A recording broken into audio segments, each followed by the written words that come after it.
అది 2003వ సంవత్సరం. మా గ్రామంలో జరిగిన ఓ భయంకరమైన అనుభవం. ఇక కథలోకి వెళ్తే, నా పేరు శాండిల్య. మాది ఒక బ్రాహ్మణ కుటుంబం. అప్పటికి మేము ఉంటున్నది కొత్తగూడెంకు దగ్గరలో ఉన్నటువంటి ఓ గ్రామంలో. ప్రస్తుతానికి నేను ఉంటున్నది ఆస్ట్రేలియాలో. ఇక ఆ ఏడాది నాటికి నేను 10వ తరగతి చదువుతూ ఉండేవాడిని. అయితే మీకు చెప్పినట్టుగా మా గ్రామం ఓ చిన్న పల్లెటూరు కావటంతో మా ఊరిలో కేవలం 5వ తరగతి వరకు మాత్రమే చదువు చెప్పేవారు. ఇక ఆ పైన చదువులకు కొత్తగూడెం వెళ్లాల్సి వచ్చేది. అయితే నేను కూడా అదే ఊరిలో 10th చదువుతున్న రోజులవి. ఇక అప్పటికే వేసవికాలం రావటంతో స్కూళ్లకు సెలవులిచ్చారు. అదే కారణంతో స్కూల్స్ అన్నీ కూడా మూతపడ్డాయి. మరి నేను కూడా ఇంట్లోనే ఉంటున్నాను.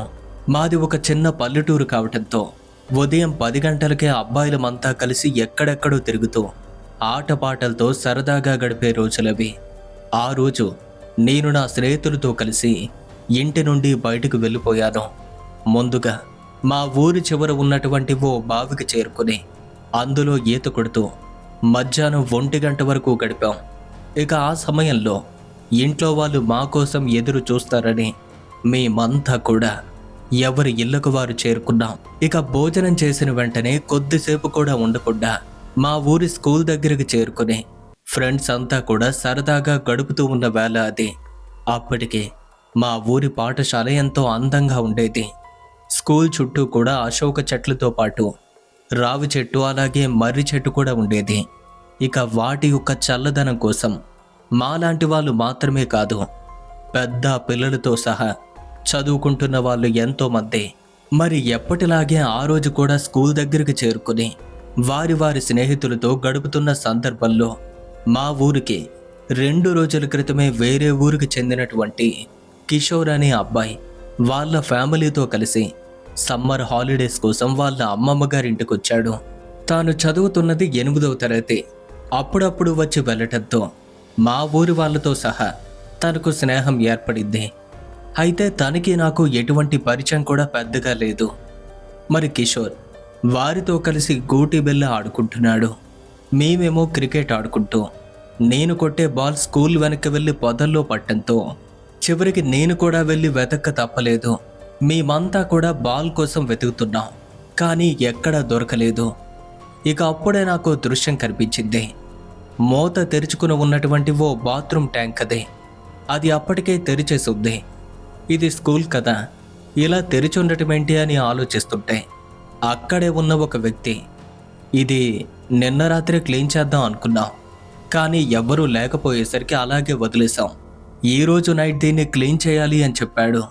తాను చెప్పినటువంటి మాటలు విని నేను కొట్టే బాల్ ఒకవేళ అక్కడ పడి ఉంటుంది అనుకున్నాం. ఇక బాల్ తీయటం కుదరదని వేరే బాల్ తెచ్చుకొని ఆడుకుంటూ ఉంటే అటువైపుగా కొందరు పిల్లలు వెళ్ళటం చూసి క్లీన్ చేయాలి అని నాతో చెప్పిన వ్యక్తి అటువైపు వెళ్తున్న పిల్లల్ని అక్కడికి వెళ్ళొద్దు అని హెచ్చరించి వారిని వెళ్ళిపోమని చెప్పాడు. అక్కడి నుండి తరిమేశాడు. అలా సమయం గడిచింది. సాయంత్రం కావచ్చింది. ఇక మేమంతా కూడా ఎవరి ఇళ్లకు వారైతే చేరుకున్నాం. తరువాత ఏం జరిగిందో తెలియదు, కానీ అప్పటి నుండి 3 రోజులు గడిచాక మా నాన్నగారి దగ్గరికి కిషోర్ వాళ్ళ అమ్మమ్మ వచ్చి, అయ్యా, మా మనవడు వేసవి సెలవుల కోసం ఇక్కడికి వచ్చాడు. గత 3 రోజులుగా కనపడటం లేదు. మేమంతా తన కోసం వెతుకుతున్నాం, కానీ ఎక్కడా కనపడటం లేదు. మీరంటే మాకు చాలా నమ్మకం. మీరు ప్రశ్న వేస్తే ఎదురు ఉండదు.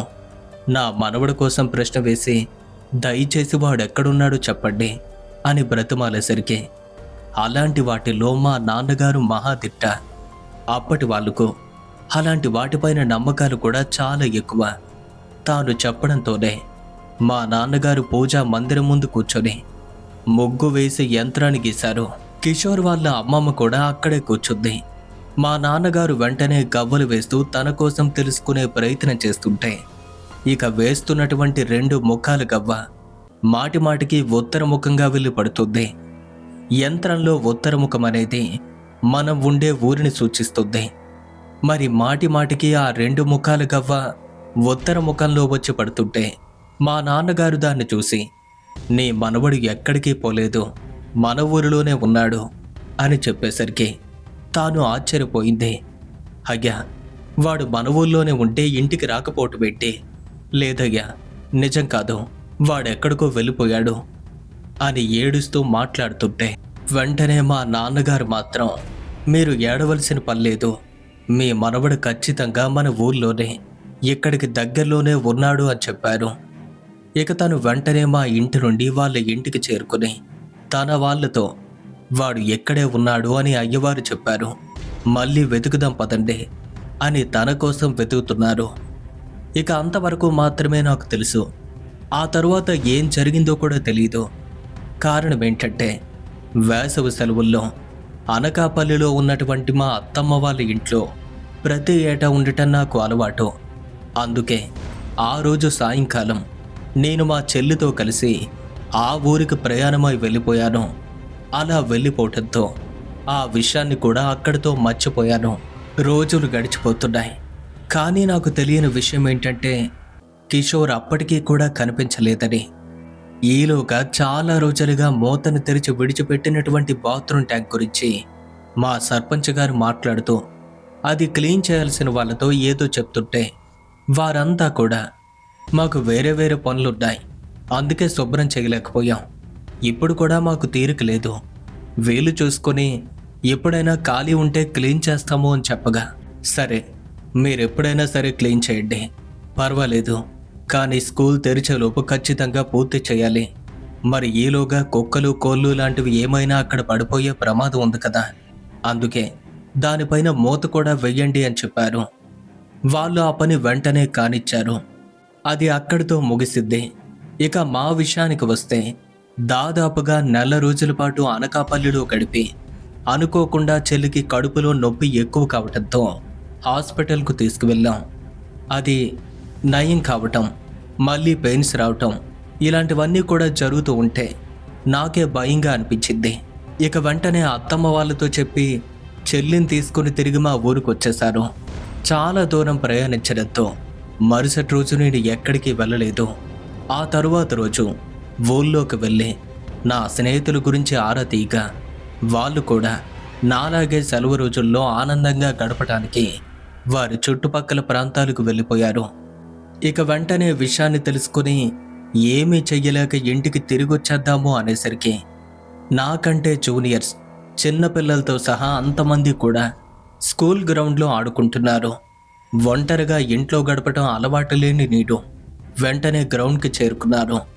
నాకు అవకాశం ఇవ్వటంతో వాళ్ళతో కలిసి నాలాంటి యువకులంతా కూడా క్రికెట్ ఆడుతున్నాం. అప్పటికి నా మనసు కూడా కొంచెం ప్రశాంతంగా అనిపించింది. ఇక వారితో ఆటల్లో మునిగిపోయారు. ఆ రోజు భోజనానికి కూడా వెళ్లకుండా ఇంట్లో ఉంటే ఇంతలో సాయంత్రం కావచ్చింది. కానీ ఆటను మాత్రం ఆపలేదు. వేరే ఒక అబ్బాయి బ్యాటింగ్ చేస్తూ ఉంటే వాళ్ళతో పాటు నేను కూడా ఫీల్డింగ్ చేస్తున్నాను. ఇక అప్పటికే మెల్లగా చీకటి కమ్ముకుంది. వెళ్ళిపోతాము అనుకుంటున్నాం. అయితే ఆనంద్ అనే ఒక అబ్బాయి, ఈరోజు కనీసం నేను బ్యాట్ ఒక్కసారి కూడా పట్టుకోలేదు, ప్లీజ్ నాకు ఒక్క ఓవర్ వేయండి, బ్యాటింగ్ చేస్తాను అని చెప్పాడు. ఇక నేను బౌలింగ్ చేస్తుంటే మరికొంతమంది ఫీల్డింగ్ చేస్తూ మరికొంతమంది వెళ్ళిపోతున్నారు.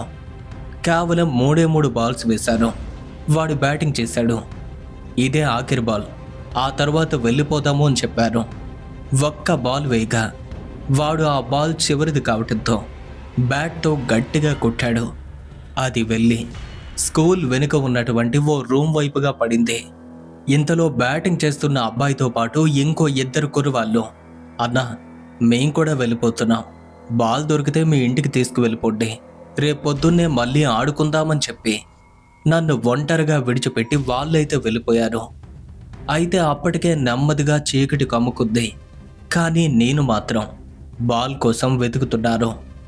అయితే బాగా చీకటి పడుతున్న కారణంగా అది కనిపించదు అని తెలుసుకుని వెంటనే పొదల్లో నా 2 చేతులు అలాగే 2 కాళ్ళతోనూ తొక్కుతూ ఆ బాల్ కోసం వెతుకుతూ ఉంటే బాత్రూమ్ లోపలుండి, అన్నా బాల్ ఇక్కడే వచ్చి పడింది అని ఓ పిల్లాడి గొంతైతే వినపడింది. అది వినగానే అందరూ వెళ్ళిపోయారు కదా, మరి ఈ గొంతెవరిది అని ఆ పొదల్లో వెతుకుతూ ఉంటే, అటు చూస్తా వింటన్నా, నేనిక్కడే ఉన్నాను అని మళ్ళీ ఆ గొంతు వినపడింది. కానీ నన్ను పిలుస్తుందెవరో అర్థం కావటం లేదు. కారణం ఏంటంటే ఆ పిలిచే వ్యక్తి కనపట్టలేదు. తమ్ముడు, ఎవరా నువ్వు, ఎక్కడి నుండి పిలుస్తున్నావో అని అడగ్గా నేను ఈ రూమ్లోనే ఉన్నాను అని చెప్పాడు.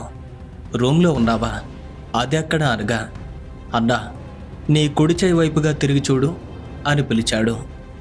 అలా చూస్తే ఎప్పటి నుండో వాడకుండా విడిచిపెట్టినటువంటి ఒక వేస్ట్ రూమ్ అది. ప్రస్తుతానికి స్కూల్ వాళ్ళు కూడా వాడటం లేదు. ఆ సంగతి నాకు కూడా తెలుసు. పైగా ఆ రూమ్కి డోర్స్ కూడా క్లోజ్ చేసి ఉంటాయి. మరి లోపలికి ఎలా వెళ్ళాడు అని ఆలోచిస్తూ నెమ్మదిగా రూమ్కి దగ్గరగా చేరుకొని చూస్తే ఒకే ఒక డోర్ మాత్రమే తెరుచుకుంది. ఈ రూమ్ డోర్స్ అయితే తెరిచున్నాయి అనుకుందాం. ఈ విషయాన్ని పక్కన పెడితే వీడికి ఎక్కడేం పని అలా ఆలోచిస్తూ, తమ్ముడు, ఈ రూమ్లో నువ్వేం చేస్తున్నావు అని అడగ్గా అన్నా నువ్వెక్కడికి రావద్దు, ఇంటి దగ్గర అల్లరి చేసి ఇక్కడ ఆడుకోవటానికి వచ్చాను. నువ్వు కూడా ఇక్కడికి వస్తే ఎవరైనా చూస్తారు. ఇప్పుడే మా అమ్మమ్మ కూడా నా కోసం వెతుకుతుంది అని చెప్తుంటే, వెతుకుతున్నది అమ్మమ్మే కదా, దొరికితే మాత్రం ఏమవుతుంది, ఏం కాదులే, అయినా ఇప్పటికే చీకటి పడిద్ది, ఇంకా ఎంతసేపని ఎక్కడే ఉంటావో, బయటికి రా అని పిలిచారు. వాడు మాత్రం బయటికి రావటం లేదు. అలాగని నాకు కూడా ఎదురుపట్టం లేదు. ఆ తరువాత నాకు ఎలా అనిపించింది అంటే వాడు మూలకు వెళ్ళి దాక్కుంటున్నట్టుగా అడుగుల శబ్దం వినిపిస్తుంది. ఏమైందిరా, అంతలా ఎందుకు భయపడుతున్నావు? ఏం కాదులే, నేను చూసుకుంటాను రా. వాడు మాత్రం రావటం లేదు. వీడిలా వచ్చేలా లేడు. పైగా ఈ రూమ్ పొజిషన్ కూడా బాగాలేదు. పురుగు పుట్ర ఇప్పటికే చేరుంటాయి. ఇక నేనే స్వయంగా వెళ్ళి వాడిని తీసుకొస్తాను అంటూ మూసి ఉన్నటువంటి ఆ రెండో డోర్ని నెమ్మదిగా లోపలికి నెట్టారు. ఎప్పుడో పాతకాలం నాటి డోర్ కావటంతో పెద్దగా శబ్దం చేస్తూ మెల్లగా తెరుచుకునేసరికి నేను లోపలికి వెళ్తున్నాను అని తెలుసుకున్న ఆ బాబు అక్కడే ఒక మూల కూర్చున్నాడు. స్కూల్ ప్రాంగణం అంతా కూడా అప్పటికే చీకట్లో మునిగిపోయింది. మరి అలాంటి రూమ్లో ఎలా ఉంటుందో మీకు కూడా తెలుసు కదా. ఇక ఆ రూమ్లో నేను అడుగు పెట్టేసరికి వాడు శ్వాస కూడా తీసుకోవటానికి భయపడుతూ నా కంట పడకుండా ఉండటానికి ప్రయత్నిస్తుంటే వాణ్ణి వెతుకుతున్న నా కళ్ళకు ఆ చీకట్లో ఒక మూల కూర్చొని ఆ అబ్బాయి నా కంట పడ్డాడు. అయితే బాగా చీకటి ఎక్కువగా ఉండటంతో వాడి రూపం నాకు సరిగ్గా కానరావటం లేదు. అందుకే ఇంకొంచెం ముందుకు వెళ్ళి మరింతగా దగ్గరకు వెళ్ళి చూస్తే అప్పుడు వాడు క్లియర్గా నా కళ్ళకు కనిపించాడు. చూస్తుంటే కాకి నిక్కర్ అలాగే తెలుపు రంగు చొక్కాను వేసుకున్నాడు. నన్ను చూసి భయపడుతున్న కళ్ళు అక్కడే దాగి ఉండాలని ప్రయత్నిస్తుంటే ఎంతలా భయపడుతున్నాడేంటి, ఏమై ఉంటుంది అని ఆలోచిస్తుంటే అప్పుడే తాను వయసులో నాకంటే చిన్నవాడే, కానీ ఇంచుమించుగా నాలానే కనిపిస్తున్నాడు. అయితే ఆ అబ్బాయిది మా ఊరు మాత్రం కాదు, కొత్త ముఖాన్ని చూసినట్టుగా ఉంది. తమ్ముడు, ఏ ఊరు నీది, ఎక్కడికెందుకు వచ్చావో అని అడిగారు. అందుకు అప్పటికే భయపడిపోతూ ఒక మూల కూర్చొని ఉండగానే, అవునన్నా, నాది ఈ ఊరు కాదు, మా అమ్మమ్మ గారి ఇంటికి వచ్చారు. సరే వెళ్ళిపోదాం రా అని పిలిచారు. అందుకు వాడు, నన్ను వదిలే అన్నా, నీకు దండం పెడతారు. ఇప్పుడు మా అమ్మమ్మ కంటపడితే ఖచ్చితంగా కొడుతుంది. కాసేపు ఆగాక నేనే వెళ్తారు. దయచేసి నన్ను వదిలి వెళ్ళు అని చెప్తుంటే ఇక ఏదో ఒక విధంగా వాడిని అక్కడి నుండి తీసుకువెళ్ళిపోతామని వాడి చెయ్యి పట్టుకోబోతుంటే నన్నెక్కడే విడిచిపెట్టి నువ్వు వెళ్ళిపో అని 2 చేతులు పైకెత్తి ఒక్కసారిగా కాళ్ళ మీద పడిపోయాడు. అంతే, అప్పుడు నాకు అర్థమైంది, అంటే వీడు ఖచ్చితంగా వాళ్ళ అమ్మమ్మ దగ్గర భయపడుతున్నాడని. సరే నేనేమి తీసుకెళ్ళ, కానీ అలా ఎందుకు భయపడుతున్నావు అని అడగ్గా మా అమ్మమ్మ వద్దంటున్నా సరే తన మాట వినకుండా ఇక్కడికి ఆటకొచ్చేశాను, అందుకే ఇంతలా భయపడుతున్నాను అనేసరికి అప్పుడు అసలు విషయం అర్థమైంది నాకు. సరే అయినా నా మాట వినరా, ఒంటరిగా ఎక్కడే ఉండటం మంచిది కాదు, త్వరగా ఇంటికి వెళ్ళిపో సరేనా అని నేను అక్కడి నుండి వెనక్కి తిరిగి వెళ్ళిపోతుంటే అంతవరకు భయపడుతున్న వాడు ఆ క్షణం ధైర్యంగా, అన్నా బాల్ ఇక్కడే వదిలేసావు, తీసుకువెళ్ళిపో అని పిలిచాడు నన్ను. అందుకు నేను వెంటనే వాడితో, వదిలేరా, రేపు ఎలాగో ఆటకి ఇక్కడికే వస్తాం కదా, అప్పుడు తీసుకుంటాను అని చెప్పి వెంటనే అక్కడి నుండి వెళ్ళిపోయాను. ఆ రాత్రి గడిచిద్దే. మరుసటి రోజు ఉదయం 9 గంటల సమయానికి మళ్ళీ మేమంతా కూడా స్కూల్ గ్రౌండ్కి అయితే వెళ్ళాం. మాలో సుధాకర్ అనే అబ్బాయి బాల్ గురించి అడగ్గా ఆ రూమ్లో ఉంది అని చెప్పారు. ఇక వాడు వెళ్ళాడు, బాల్ తీసుకొచ్చాడు. కానీ నిన్నటి రోజు అంటే సాయంత్రం నాకు కనిపించిన అబ్బాయి గురించి నేను అప్పటికే మర్చిపోయాను. అయినా సరే అందులో ఆలోచించడానికి ఏముంది? వాళ్ళ అమ్మమ్మ దగ్గర భయపడ్డాడు, అందుకే దాక్కున్నాడు. అందుకే ఆ విషయాన్ని కూడా అలా వదిలేశాను. కుర్రవాళ్ళమంతా కలిసి ఆడుకుంటున్నాం. అప్పటికే మధ్యాహ్నం కావస్తుంది. భోజనానికి కూడా వెళ్ళిపోయాం. అయితే మళ్ళీ మధ్యాహ్నం 3 గంటలకల్లా వచ్చేసాం. అంతా కలిసి మళ్ళీ ఆడుకుంటూ కాలం గడుపుతూ ఉంటే సేమ్ ముందు రోజులాగే బాల్ అటువైపుగా వెళ్ళిపోయింది. దానికోసం మేమంతా వెతుకుతూ ఉంటే అది కనపడలేదు. వెంటనే కొత్త బాల్ ఒకటి తీసుకొచ్చాం, మళ్ళీ ఆడుకుంటున్నాం. దాదాపుగా సాయంత్రం 5 గంటలవుతుంది. సరిగ్గా అప్పుడే మా నాన్నగారు వేరే వ్యక్తి ద్వారా నాకు కబురు పంపించారు. ఎలా అంటే నన్ను ఇంటికి రమ్మని చెప్తున్నట్టు. అయితే అప్పటికే నాతో పాటు ఆడుకుంటున్నటువంటి వాళ్ళతో నేను ఇంటికి వెళ్తున్నాను అన్న విషయాన్ని చెప్పి పాస్ పోసుకుని ఇంటికి వెళ్దాము అన్న ఉద్దేశంతో ఆ స్కూల్ బిల్డింగ్కి వెనుక వైపుగా వెళ్ళారు. సరిగ్గా అప్పుడే నిన్నటి రోజు నాకు ఎదురైన ఆ సంఘటన గుర్తొచ్చింది. నిన్న ఆ అబ్బాయి ఇక్కడే కదా దాక్కున్నాడు అని అటువైపుగా చూస్తూ పాస్ పోసుకుంటూ ఉంటే ఆ రూమ్ కిటికీ దగ్గర ఇంకా వాడు అక్కడే ఉన్నట్టుగా కనిపించాడు. అవును, మళ్ళీ వాడు అదే ప్రదేశంలో కనిపించాడు. వాడిని చూడగానే, ఎరా తమ్ముడు, నువ్వింకా ఇంటికి వెళ్ళలేదా అని అడగాలి అనుకున్నాను. అయితే అంతవరకు కిటికీకి ఎదురుగా లోపలే నిల్చున్న అబ్బాయి నా పిలుపు వినగానే భయపడి వెంటనే ఒక మూల దాక్కున్నాడు. అది చూసి వీడింకా వెళ్ళలేదన్నమాట. మరి రాత్రంతా ఎలా ఉన్నాడు? కనీసం ఆకలి కూడా వేయలేదా? వీడి సంగతి చెప్తాను అని రూమ్ వైపుగా వెళ్తుంటే సరిగ్గా అప్పుడే మా నాన్నగారు వెంటనే ఇంటి నుండి సైకిల్ పైన వచ్చి స్కూల్ బయట నిల్చున్న నన్ను త్వరగా రా అని గట్టిగా అరిచారు. ఇక మా నాన్నగారు ఎప్పుడైతే అంత గట్టిగా పిలిచారో భయపడి వెంటనే పరిగెత్తుకుంటూ వెళ్ళిపోయారు. అంతే, ఆ అబ్బాయి గురించి అక్కడితో వదిలేశారు. వెంటనే సైకిల్ పైన కూర్చోమని చెప్పారు. నేను కూర్చున్నాను. నాన్న, మనం ఎక్కడికి వెళ్తున్నామో అని అడిగాను. అందుకు మా నాన్నగారు, ఈరోజు పెళ్ళి ఉందని నిన్న సాయంత్రం నీతో చెప్పాను కదా, అక్కడికే వెళ్తున్నాం. మళ్ళీ రేపు ఉదయాన్నే ఇంకో పెళ్ళి కూడా ఉంది. 2 పెళ్ళిళ్ళు చూసి వచ్చేసరికి లగేజ్ కూడా ఎక్కువగానే ఉంటుంది. సైకిల్ పైన వాటిని తీసుకురావటం చాలా కష్టం కదా. అందుకే నన్ను అక్కడే విడిచిపెట్టి సైకిల్ తీసుకుని నువ్వు ఇంటికి వెళ్ళిపోవాలి అని చెప్పారు. సరే అని నాన్నగారితో కలిసి మా ఊరి నుండి కూడా ప్రయాణమయ్యాం. ఇక మేము వెళ్లాల్సింది 15 కిలోమీటర్ల దూరంలో ఉన్నటువంటి ఓ పల్లెకు. ఆ పల్లెకు వెళ్లే మార్గంలో చాలా గ్రామాలు ఉండేవి. మేము ఒక్కొక్క గ్రామాన్ని దాటుకుంటూ వెళ్తుంటే ఆ గ్రామాల వాళ్ళంతా కూడా మమ్మల్ని చూసి పలకరించడం, నిలబెట్టి మాట్లాడడం మొదలుపెట్టారు. అలా మాట్లాడుకుంటూ మంచి చెడు అన్ని విషయాలు అడిగి తెలుసుకుంటున్న సమయంలో మేము ఆ ఊరికి చేరుకునేసరికి దాదాపుగా రాత్రి అయిపోయింది. ఇక అప్పటికే ఆలస్యమైందని పెళ్లి వాళ్ళు మా కోసం ఎదురు చూస్తున్నారు. నాన్నగారు అక్కడికి చేరుకునే పెళ్లి పనుల్లో నిమగ్నమై ఉండగా సరిగ్గా రాత్రి 8 గంటల సమయంలో నేను మా ఊరికి ఒంటరిగా వద్దాము అనుకున్నాను. కానీ మా నాన్నగారు ఈ టైంలో వెళ్ళొద్దు అని చెప్తున్నారు. కానీ నాకు భయం ఉంటే కదా, అసలు ఉండేదే కాదు. ఏ భయం కూడా లేదు.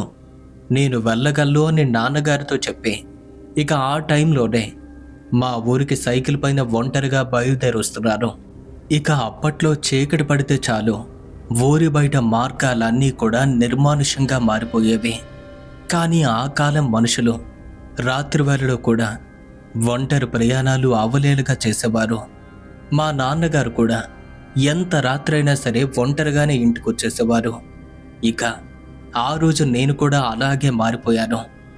ఒంటరిగా నేను సైకిల్ పైన వస్తుంటే అక్కడక్కడ దారి మధ్యలో ఉన్న ప్రజలను చూసి, అయినా ఈ టైంలో ఒంటరిగా వెళ్ళాల్సిన అవసరమేముంది, ఈ రాత్రి ఇక్కడే ఉండి ఉదయాన్నే వెళ్ళొచ్చు కదా అని చెప్తున్నారు. వారితో మాట్లాడే వయసు కూడా నాది కాదు. ఇక ఏదో ఒక సమాధానం చెప్పి అక్కడి నుండి మెల్లగా వచ్చేస్తున్నాను. ఇక ఆనాటి రహదారులన్నీ కూడా అంతంత మాత్రంగానే ఉండేవి. కానీ వెన్నెల రాత్రులు కావటంతో ఇబ్బంది లేకుండా హాయిగా ముందుకు వెళ్తుంటే సగం మార్గాన్ని దాటేసరికి రాత్రి 9 గంటలు దాటిద్ది. ఇంకా గంట దాటితే కానీ ఇంటికి చేరుకోలేను. మరింత వేగంతో సైకిల్ తొక్కడం మొదలుపెట్టాను. ఇంకొక 4 కిలోమీటర్ల దూరం దాటితే చాలు మా ఊరికి వెళ్ళిపోతున్నాను అనేసరికి ఒక్కసారిగా సైకిల్ యొక్క చైన్ అయితే జారిపోయింది. వెంటనే దిగాను, దాన్ని సరి చేసుకున్నాను. మళ్ళీ ప్రయాణాన్ని మొదలుపెట్టాను. ఒక్క 10 అడుగుల దూరం కూడా దాటక ముందే మళ్ళీ జారిపోయింది. ఇక దాన్ని సరి చేసుకుని సైకిల్ పైన కూర్చున్నాను. తరువాత ఒక 1/2 కిలోమీటర్ దూరం వరకు బాగానే వెళ్ళిద్ది. ఆ తర్వాత మళ్ళీ జారిపోయింది. ఇలా చైన్ జారుతూ ఉంటే దాన్ని సరి చేసుకుని వెళ్ళేసరికి 3 కిలోమీటర్ల దూరం దాటడానికి ఓ గంట కాలం పట్టిద్ది. అంటే అప్పటికే రాత్రి 10:30 గంటలు కూడా దాటిపోయింది. త్వరగా వెళ్ళిపోవచ్చు అని భావించిన నాకు సమయం మించిపోవటంతో అప్పుడు నాలో అసలైన భయం మొదలైంది. కానీ మా నాన్నగారు అప్పుడప్పుడు చెప్పే మాటలు గుర్తొచ్చి దేవుణ్ణి నా మనసులో ప్రార్థించుకుంటూ ఒకవైపు సైకిల్ చైన్ జారుతూ ఉంటే దాన్ని సరి చేసుకుంటూ వస్తున్నాను. సరిగ్గా మా ఊరి పొలిమేర దగ్గరికి చేరుకునేసరికి దాదాపుగా రాత్రి 11 అయింది. అమ్మయ్య అని ఊపిరి పీల్చుకున్నాను. ఇక అంతవరకు ఉన్న భయం ఆ క్షణం వదిలేసి ఇంకా కొన్ని క్షణాల్లో మా ఊరిలో అడుగుపెట్టి ఊరంతా కూడా దాటుకుని చివర్లో ఉన్నటువంటి మా ఇంటికి వెళ్తుంటే సరిగ్గా స్కూల్ పక్కనే ఉన్న మార్గం గుండా నా సైకిల్ పైన అలా వెళ్తూ ఉంటే ఒక అబ్బాయి స్కూల్ యొక్క ప్రహారీ గోడపై కూర్చున్నట్టుగా కనపడిద్ది. అలా చూడగానే నాకు ఆశ్చర్యం కలిగిద్ది. ఇంత రాత్రి వేళ ఒక అబ్బాయి గోడపైన ఉండటమేంటి? ఈ టైంలో మనుషులైతే ఎక్కడ ఉండరు. మరి వీడు ఎక్కడికెలా వచ్చాడు? వీడికి భయం లేదా? ఎవరి అబ్బాయి అని కొంచెం దగ్గరగా వెళ్ళి, తమ్ముడు ఎవరా నువ్వు, ఒంటరిగా కూర్చున్నావేంటి అని అడిగాను. నా మాటలు వినపడగానే వాడు పైనుండి క్రిందకు దూకి స్కూల్ యొక్క ఆవరణలోకి పరిగెత్తుకుంటూ వెళ్ళిపోయాడు. అక్కడ ఏం జరగబోతుందో కూడా తెలియదు. అందుకే భయం కూడా లేకపోవడంతో వెంటనే నా సైకిల్ స్టాండ్ వేసి వేళ కాని వేళ లోపలికి వెళ్తున్నాడైతే ఎవరే ఉంటారని నేను కూడా వాడి వెంటే పరిగెత్తుకుని లోపలికి ప్రవేశించాను. ఇక అప్పటికే వాడి స్కూల్ వరండాలో ఒక మూల దాక్కున్నట్టుగా కనిపించాడు. నేను నేరుగా వాడి దగ్గరకు వెళ్ళేసరికి నేను వస్తున్నాను అని మళ్ళీ పరిగెత్తుకుని అదే బిల్డింగ్కి పక్కగా వెళ్ళి నాకు ముందు 2 సార్లు ఏ రూమ్లో అయితే కనిపించాడో మళ్ళీ ఇప్పుడు కూడా దానిలోకి వెళ్ళిపోయాడు. అప్పుడు నాకు గుర్తొచ్చింది అసలు విషయం. అంటే వీడు ఎన్ని రోజులుగా ఇంటికి వెళ్లకుండా ఎక్కడెక్కడే తిరుగుతున్నాడు అని. అసలేం జరిగింది? ఏది ఏమైనా సరే ఇప్పుడు మాత్రం వీడిని విడిచిపెట్టకూడదు. వెంటనే వీడిని తీసుకువెళ్ళి వాళ్ళకు అప్పచెప్పాలి అన్న ఒకే ఒక నిర్ణయంతో ఆ క్షణమే నేను కూడా అదే రూమ్లోకైతే వెళ్ళిపోయాను. ఇంకేముంది, వెళ్ళి చూస్తే రూమ్ అంతా కూడా మొత్తం చీకటే. సరిగ్గా అప్పుడే ఆ అబ్బాయి ఏడుపు నాకు గట్టిగా వినిపించింది. అది వినగానే ఏమైంది, ఎందుకు ఏడుస్తున్నావు, అయినా ఈ రూమ్లో ఇన్ని రోజులుగా ఎందుకుంటున్నావు అని అడగ్గా వాడు మరింతగా రోదిస్తూ చాలా గట్టిగా ఏడుస్తూ, నేనిక్కడ ఉన్నట్టుగా ఎవరికీ తెలియదు, కానీ నువ్వు మాత్రం ప్రతిసారి నన్ను గమనిస్తున్నావు. 10 సార్లు ఎందుకలా ఇబ్బంది పెడుతున్నావు? నీ దారి నువ్వు చూసుకో, నా దారి నాదే. వాడలా మాట్లాడటంతో నాకే ఆశ్చర్యంగా అనిపించింది. వీడేంటి ఇంత గట్టిగా అరుస్తున్నాడు, అయినా నేనిప్పుడు వీడినేమన్నానో అని ఆశ్చర్యపోతూ వాడితో ఇలా మాట్లాడాను. రే తమ్ముడు, నిన్నేమన్నాన్రా, ఎందుకలా అరుస్తున్నావు? అసలు ఎన్ని రోజులుగా ఇక్కడ దాక్కునున్నావేంటి? ఏంటి కారణం? ఇంతకీ మీ అమ్మమ్మ ఎవరు అని అడగ్గా నేనెవరినో నీకు ఇంకా తెలియటం లేదు, మా అమ్మమ్మ ఎవరు అంటున్నా. ఆ రోజు మీ ఇంటికొచ్చి నేను కనపడటం లేదు, తప్పిపోయాను అని మీ నాన్నగారితో చెప్పింది కదా, ఆవిడే మా అమ్మమ్మ, నేనే వాళ్ళ మనవన్నే అని చెప్పేసరికి అప్పుడు నాకు విషయం గుర్తొచ్చింది. అంటే అప్పటి నుండి నువ్వు ఇక్కడే ఉంటున్నావా? అసలు ఎలా ఉంటున్నావు? ఏమైందిరా నీకు, ఎన్ని రోజులుగా దాక్కుంటున్నావో అని అడగ్గా ఆ తమ్ముడికి నా మాటలు ఎలా అనిపించాయో తెలియదు, కానీ మరింత గట్టిగా అరవటం మొదలుపెట్టాడు. అంతే, వాడి అరుపులకు ఆ క్షణం నాకే భయంగా అనిపించింది. వాడి అరుపులు ఎంత ఘోరంగా ఉన్నాయి అంటే నా చెవులు పూర్తిగా వాటిని తట్టుకోలేకపోతున్నాయి. ఒక్కసారిగా స్పృహ కోల్పోయినట్టుగా అనిపించింది. నా ఒంటి మీద నాకే స్పృహ తెలియటం లేదు. ఇక అంతవరకు ఒక మూల చీకట్లో ఉన్న అబ్బాయి నా ముందుగా అలాగే నడుచుకుంటూ వెళ్తూ, నేను చనిపోయాను, ఈ స్కూల్ వెనుక ఉన్నటువంటి బాత్రూమ్ ట్యాంక్ ఉంది కదా, అందులో పడి ఎప్పుడో చనిపోయాను, ఇంకొకసారి నువ్వు నాకు కనపడకూడదు, నా మార్గంలో నేనుంటాను, నీ దారి నువ్వు వెళ్ళిపో అని గట్టిగా అరిచాడు. ఇక వాడు మాట్లాడిన ఒకే ఒక్క మాటతో నా వెన్నులో వణుకు పుట్టేసింది. పూర్తిగా భయానికి లోనయ్యి ఏం మాట్లాడాలో కూడా అర్థం కాక కాసేపు అక్కడే ఆగి, ఇక అప్పటికే వణికిపోతున్న నా శరీరాన్ని నెమ్మదిగా కంట్రోల్ చేసుకుంటూ వెంటనే రూమ్ నుండి బయటకు పరిగెత్తి నా సైకిల్ కూడా భయానికి అక్కడే విడిచిపెట్టి వెనుతిరిగి చూడకుండా ముందుకు వెళ్ళి నేరుగా మా ఇంటికి చేరుకున్నాను. కనీసం కాళ్ళు కూడా కడుక్కోలేదు. మా తాతయ్య నిద్రపోతున్న రూమ్ తలుపులు దబా దబా కొడుతుంటే అంత రాత్రి వేళలో గట్టిగా తలుపు కొట్టడం చూసి కోపంతో, అంత గట్టిగా తలుపు కొడుతున్నారేంటి, ఏం కొంపలు మునిగిపోయాయి అని వెంటనే తలుపు తెరిచారు. ఇక ఎదురొచ్చి చూస్తే నేను నిల్చున్నాను. నన్ను చూసి, ఏమైందిరా, ఎందుకింత కంగారు, ఎందుకెలా తలుపులు కొడుతున్నావో అని అడిగారు. నేనేమీ మాట్లాడకుండా తడబడుతున్నటువంటి నా మాటను గమనించి దగ్గరకు తీసుకుని, ఎందుకలా భయపడుతున్నావు, ఏమైంది అని అడగ్గా, ముందు నీళ్లు కావాలి, నీళ్ళు ఇవ్వండి, దాహం వేస్తుంది అని సైగ చేశాను. ఇక వెంటనే తాతయ్య లోపలికి వెళ్ళారు, నీళ్ళిచ్చారు. వాటిని తాగాక అప్పుడు అసలు విషయాన్ని చెప్పారు. ఆ అబ్బాయి సెప్టిక్ ట్యాంక్లో పడి చనిపోయాడని. అది విని ముందు మా తాతగారు నమ్మలేకపోయారు. కానీ నిజంగానే ఆ రోజు నుండి కూడా ఆ అబ్బాయి కనపడటం లేదు. అందుకే నమ్మి తీరాలి అని ఆ మరుసటి రోజు ఉదయాన్నే ఆ కబురు ఊరంతా తెలియచేయగా సర్పంచ్ గారి సమక్షంలో ట్యాంక్ పైకప్పులు ఓపెన్ చేశారు. కానీ ట్యాంక్ మొత్తం విపరీతంగా చెత్త ఉంది. ఎప్పుడో పడి చనిపోయిన అతని మృతదేహం యొక్క ఎముకలు ఒక్కొక్కటిగా బయటపడ్డాయి. అది చూసి ఊరంతా హడిలిపోయింది.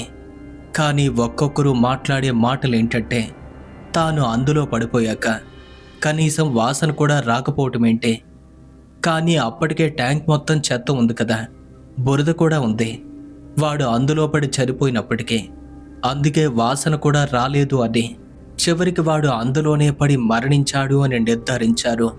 అప్పుడు మా నాన్నగారు చెప్పిన మాటలు గుర్తొచ్చాయి. వాడు మా ఊరికి దగ్గరలోనే ఎక్కడో బ్రతికి ఉన్నాడని. కానీ అంతా అనుకున్నదేంటంటే, తాను ఇంకా బ్రతుకున్నాడు అని. ఏదో తెలియని కారణం చేత ఇంటికి చేరుకోలేదు అనుకున్నారు. ఇదంతా చూశాక మాకు అర్థమైంది, వాడెప్పుడో చనిపోయాడు అని. వాడు చనిపోయినప్పటికీ కూడా నాకు మాత్రమే ప్రతిసారి కనిపిస్తూ ఉండటం నిజంగానే మాకు ఆశ్చర్యాన్ని కలిగించింది. అలాగే అందరికీ నా ద్వారానే ఆ నిజం కూడా తెలిసింది. కొన్నాళ్ళ వరకు నేను అటువైపు చూడటానికి కూడా భయపడేవాడిని.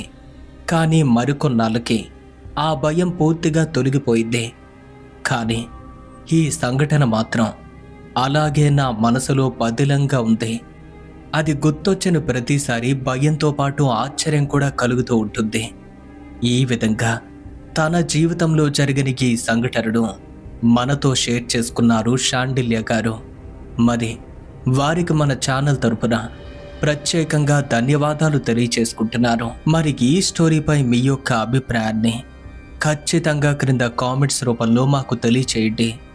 అలాగే ఈ వీడియో కనుక మీకు నచ్చినట్టయితే వెంటనే వీడియోని లైక్ చేసి వీలైతే ఈ వీడియోని షేర్ చేయడానికి ట్రై చేయండి.